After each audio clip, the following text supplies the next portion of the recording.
Hi, okay, so it's March 22nd, 2020.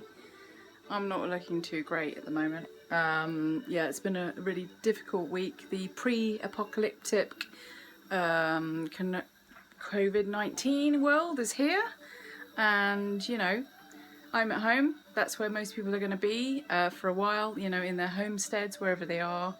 The home could be large, it could be, a 3-acre farm, it could be 15 acres, it could be my little tiny estate, which is a postage stamp garden, and well, I've made it into 2 bedrooms, but it was originally a 1-bedroom place. Masonette, because it has a balcony. I do have the balcony. I have a little tiny garden and a balcony. I'm lucky I can get outdoors. I'm going to be basically looking into planting as much as I can. The news is on now. Every time that noise happens, I'm like, oh my god, the news. Here we go. See? I don't know if you can hear it. Says people enjoying the outdoors must observe social distancing. So people enjoying the outdoors, you can't do that. Social distancing now. So the government will bring in new restrictions. They're going to bring in restrictions, of course, So basically it's like, don't go out, don't do anything, stay at home. And that's the new protocol. So anyway, I just wanted to show you the medicine cabinet. So medicine cabinet, I have to turn it. This is my medicine cabinet. All kinds of allopathic and herbal medicines in there. From, poppies to cannabis and all kinds of herbs, euphrasia, homeopathy, vitamins, propolis. I mean, I've just got everything going on. And then, the means to make things, alcohol, for making textures or whatever. And then I've got all the way at the top there my balms. So I don't know, I can make balms. I can do all kinds of things. So in terms of taking care of myself, I've got herbs growing in Mum and Dad's garden.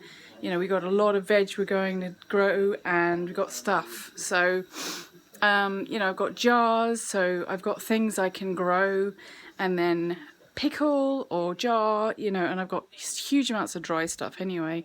I've got loads of sun-dried tomatoes in jars and dried spices and herbs, which I always have had, and I'm going to do some potatoes now. I'm probably going to dig quite a lot of the folks' garden because I'm thinking, grow some stuff.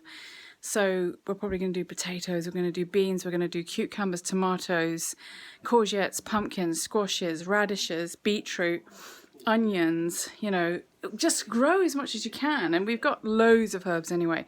I've got quite a lot of different wild food I can grow as well. There is wild sorrel, there's nettles in the garden.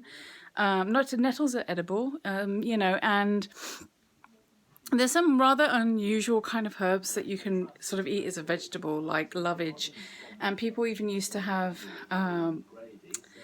mugwort. People used to eat mugwort leaves as well. Good for digestion. But there's a huge amount of stuff out there, and we're all going to start learning more and more about things like that. My peace lily is not happy. That's, I'm struggling to look after normal houseplants. Oh, it's very dark in here. But that is droopy. So I need to sort these things out. But, in general, I've done my bulk buying. We have everything that we really need, apart from fresh veg every week, which my veg box, box scheme people called Abel and Cole, have informed me that as of this week, they will not be able to supply me with veg box anymore. They are sold out indefinitely. And that's for the future, we don't know. I think a lot of their veg comes from Europe, so Italy and Spain and France. And I guess at the moment, they're just not able to supply. And it's kind of scary what's happening. There's so many different coronavirus cases in California, in LA right now. There was, I think, 800 or something just in one day. That's deaths, I believe. I don't know. Anyway, it's getting kind of nuts. So, things are going quite extreme now, and on a daily basis, I haven't been doing it as much as I want to, but I do want to be doing a video, a vlog of what's going on. So, those are the thoughts of the week. Today was Mother's Day in England, and a lot of people just weren't visiting their mothers, and I went into my mum's garden, and we just sat there, and it was quite chilly. We had our coats on, but the sun was out, and we just had some tea and cake.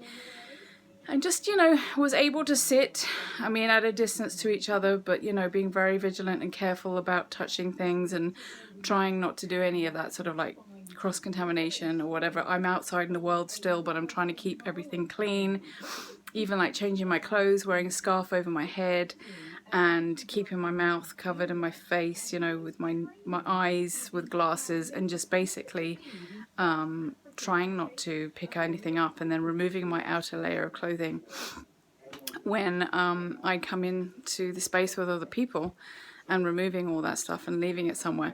I mean, the thing is, if it can last on surfaces, then I think that anything that we're purchasing, which includes all the food packaging and everything I've been purchasing from outside, I have been blitzing down with disinfectant. I use my own essential oil mix of lemon, oregano, rosemary, clove, eucalyptus. It's completely, that whole combination is a disinfectant as well as an antiviral and antibacterial. So, I mean, you know, if that's not going to kill it, I don't think anything will. I also put a little tiny amount of bleach in there too, because I can't find Dettol anywhere. And then I just mix it down in some normal sort of alcohol, you know. So, I mean, basically, a little bit of alcohol with water. So that combination, spray it around your home, spray it on everything, walls and the handles, light switches, everywhere. You know, like even your fridge, just anything you're touching anyway, if you've been outside. Obviously, I'm keeping hand sanitizer at the bottom of my stairs. I've got disposable gloves that I'm wearing if I go out, and then the mask. So, you know, you're just kind of getting ready and prepared. This might be a protocol and a procedure we have to do for quite some time. We don't know. Anyway, I'm gonna make fish fingers and potatoes and peas. That's dinner tonight.